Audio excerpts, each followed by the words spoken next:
ada yang mendengar ngerasa bahwa iya ya, kenapa saya seperti orang tua saya? Jadi mama sama ayah tuh cerai di umur pernikahan mereka ke-30. Saya lihat saya mirip banget mama dan suami saya tuh mirip banget sama ayah. Ada pola yang sama gitu loh. Yang saya tuh ada ketakutan banget kalau saya tuanya akan kayak mama. Maybe there's a generational trauma, maybe there's a generational hurt. Karena ada banyak orang tua yang melukai anak-anaknya tapi nggak pernah minta maaf kan? Kalau misalnya saya ada salah gitu ke anak, pernah pukul atau pernah apa gitu yang secara saya nggak sadar gitu, akan jadi luka ke anak-anak nggak ya?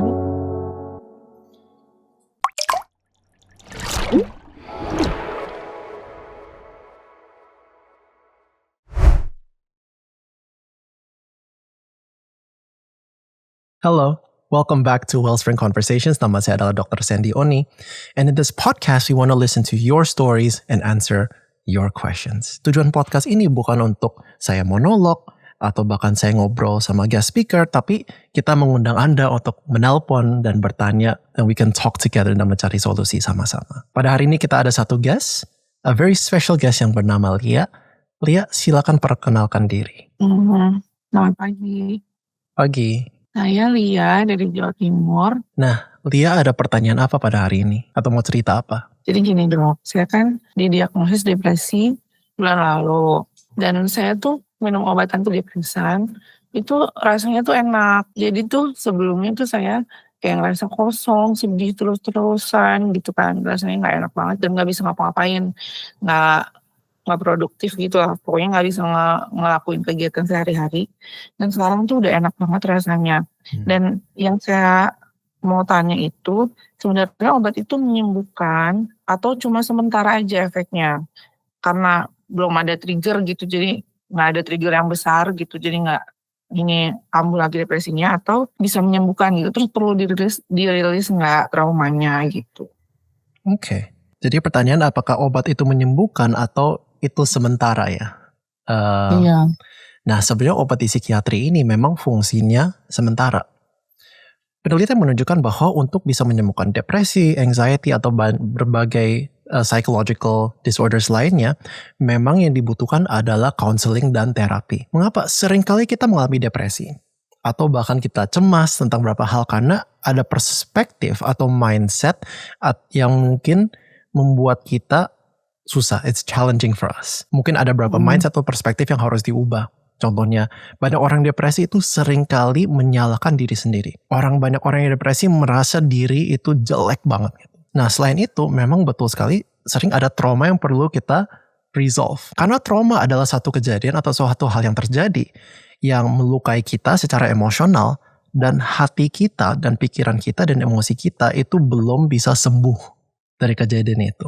Kalau trauma tersebut tidak diselesaikan, maka itu bisa berdampak sampai jangka panjang. Jadi penting sekali untuk kita lakukan terapi, kita lakukan counseling untuk bisa menyelesaikan masalah-masalah ini.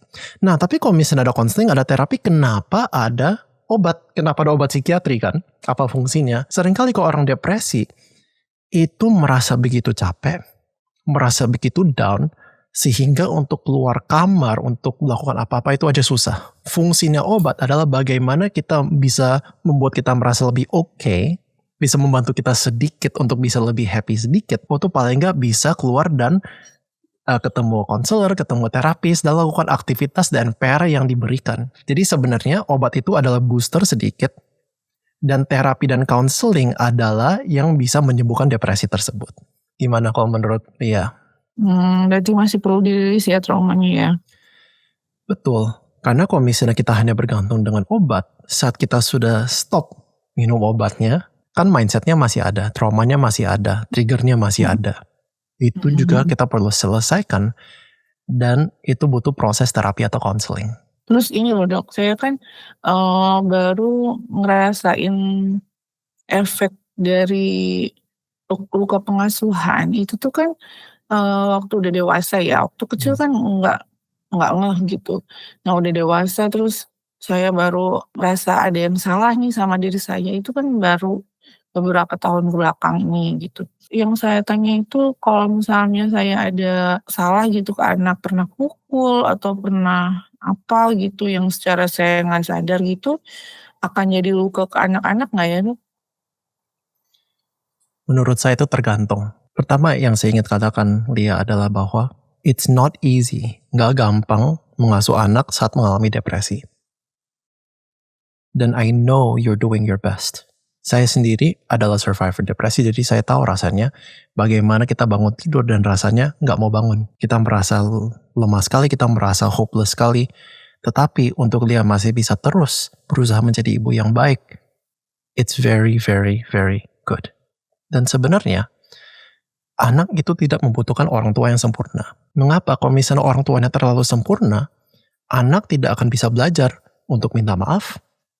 Anak nggak bisa belajar untuk menjadi lebih baik. Justru dengan di kelemahannya orang tua, dengan kerendahan hatinya, anak-anak bisa belajar menjadi orang yang lebih baik. Jadi tenang kok, if you're not perfect, that's okay. Yang menentukan apakah ini menjadi trauma atau tidak terhadap anak-anak, apakah satu, Lia bisa minta maaf, dan kedua, Lia bisa berubah. Karena ada banyak orang tua yang melukai anak-anaknya tapi nggak pernah minta maaf kan. Mereka hanya melihat, oh orang tua melukai saya. Dan kita seringkali di Indonesia, karena jarang bicara dengan terbuka, kalau ada orang tua yang ingin minta maaf, mereka jarang sekali mengatakan kata-kata saya minta maaf. Yang mereka lakukan apa? Potongin buah, kasih teh gitu. Iya. Atau kalau misalnya saya mau, dulu mama gini loh ke saya, gini-gini. Itu tuh dikira saya berani sama orang tua atau nggak bersyukur dibilangnya gitu. Exactly. Dan kita harus mengingat bahwa satu, orang tua kita itu besar dan tumbuh dalam era dan pemahaman yang beda. Kita harus mengerti, mengakui, dan seringkali menerima bahwa orang tua kita mungkin tidak akan pernah sadar atau tidak akan pernah mengakui atau apalagi minta maaf untuk hal-hal yang mereka lakukan. Tetapi dalam kasusnya Lia, kalau misalnya Lia nggak pernah minta maaf gitu, satu hari mungkin anaknya Lia, oh iya orang tua saya seperti ini, udah, dan itu menjadi trauma. Tetapi kalau Lia bisa minta maaf, kalau Lia bisa overcome this trauma, kalau Lia bisa menjadi terus lebih baik, yang diingat anaknya Lia apa? Oh, mama saya itu berjuang loh. Mama saya itu hebat sekali berjuang melawan depresi dan bisa sembuh sampai hari ini. Jadi itu yang menentukan apakah pengalaman ini menjadi trauma buat anaknya Lia, atau ini menjadi cerita yang inspiratif bagi anak-anaknya Lia. It depends on what you do. Iya, sama-sama Lia. Ada Terus lain juga saya tuh ada pola yang sama orang tua saya kan cerai ya. Jadi saya sama suami itu saya lihat saya mirip banget mama dan suami saya tuh mirip banget sama ayah. Ada pola yang sama gitu loh Dok. Sampai ada kejadian yang kok ini sama mama sama ayah aku tuh. Jadi mama sama ayah tuh cerai di umur pernikahan mereka ke-30. Yang saya tuh ada ketakutan banget kalau saya tuanya akan kayak mama gitu loh Dok. Dan itu tuh polanya tuh kayak, kok aku kayak ngulang pola yang sama gitu. Kadang-kadang aku mirip banget nih sama mama kayak gini. Suamiku juga kadang, kok dia mirip ayahku gitu. Itu tuh menurut dokter tuh akan polanya tuh bisa kena di aku yang kejadian yang sama atau gimana ya. Kadang tuh ada ketakutan gitu sih. Kita suka nggak suka, seringkali we do the things that our parents do. Kita lakukan hal-hal yang orang tua kita lakukan dan seringkali bukan yang baik-baik yang kita ambil itu. Kenapa trauma itu turun-menurun? Makanya ada istilah generational trauma. Di mana trauma atau bad habits atau cara ngomong, gaya ngomong, cara pikir, insecurity orang tua itu turun ke kita. Kita nggak punya pilihan apakah itu turun atau enggak. Kita diberikan kan, bukannya kita yang minta gitu untuk seperti ini. Yang pilihan kita adalah apakah kita akan break this generational trauma. Apakah kita mau break the cycle yang sudah lama terjadi. Bagaimana kita break cycle ini? Seringkali orang yang mau break the cycle harus mencari bantuan profesional atau counselor. Saya aja yang pendidikannya psikologi, ambil S3 psikologi, kerja di universitas bidangnya psikologi, saya juga ada marriage counseling loh. Kenapa saya tahu bahwa saya mau se-knowledgeable apapun dalam psikologi, saya juga punya blind spot. Saya juga punya trauma yang seringkali saya nggak sadar ada trauma itu. Makanya bagus sekali kalau ada counselor atau ada mentor yang bisa bantu mentor saya supaya saya tidak melakukan pattern atau hal-hal sama seperti orang tua saya. Tentunya orang tua kita pasti ada baiknya, ada yang kurangnya gitu. Tetapi kalau kita mau break the trauma, kita mau break the cycle, we need to seek help. Kalau kita tapi masalahnya suami saya tuh nggak merasa ada masalah gitu Dok. Jadi kalau saya pernah ngajak ke konselor pernikahan, dianya nggak mau. That's okay, you go first. Kenapa? Oh. Nanti suaminya Lia akan melihat Lia ini berubah. Lia ini menjadi baik. Anak-anak kok responnya baik sekali ke Lia gitu. Kenapa? You seek help and you become an example. Menjadi contoh yang baik. Kita nggak bisa paksa orang lain untuk pergi counseling. Apalagi kalau pasangan kita kan, kita mau maksa mereka untuk cuci piring aja nggak bisa gitu. Apalagi kalau pergi counseling. Tetapi mereka mau pergi counseling atau cari bantuan atau nggak urusan mereka, bagian kita adalah kita terus menjadi lebih baik. Bagian kita adalah kita tahu bahwa saya butuh bantuan. Bagian kita adalah saya mau cerita saya menjadi satu cerita inspirasi buat anak saya, bukan menjadi trauma. Iya, ada lain yang mau ditanyain atau diceritain, Lia? Sejauh ini sih obat antidepresannya sih enak sih Dok.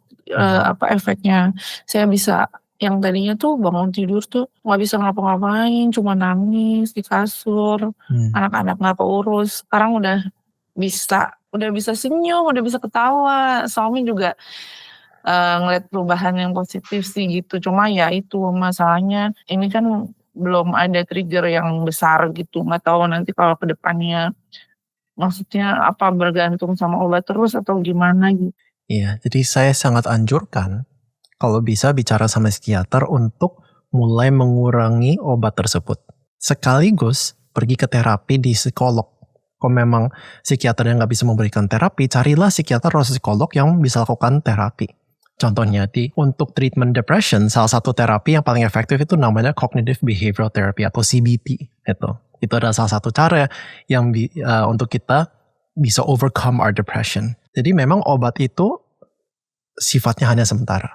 Kita harus terus cari counseling, terus cari terapi untuk kita bisa supaya lebih sehat. Oke, terima kasih Dok. Itu melegakan sih. Terima kasih. Iya, terima kasih juga Lia. Harapan saya adalah Lia bisa menjadi satu inspirasi bagi anak-anaknya Lia. Agar mereka melihat bahwa wah, mama saya tuh hebat banget. Mama saya tuh luar biasa loh. Bisa menghadapi dan overcome depression seperti ini. Okay, thank you very much Lia. We'll talk to you soon. Thank you. Bye-bye. Nah, tadi kita mendengar ceritanya Lia.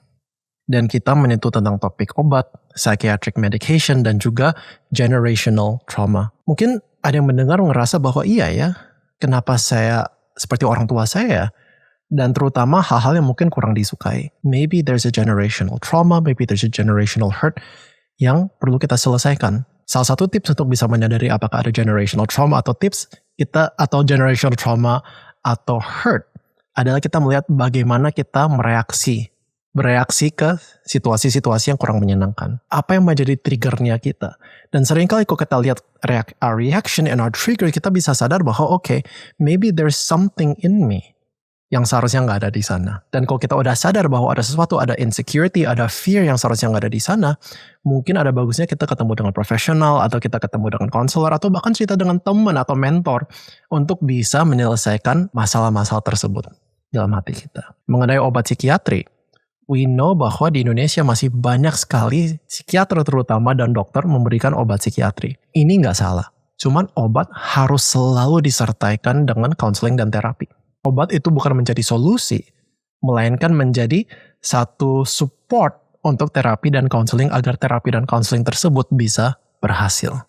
Of course ada situasi di mana mungkin ini tidak bisa, terutama dalam situasi seperti skizofrenia atau psikosis, tapi untuk masalah kesehatan jiwa umum seperti depression and anxiety, the medication supports therapy and counseling. Thank you so much for listening on this episode of Wellspring Conversations. See you next time.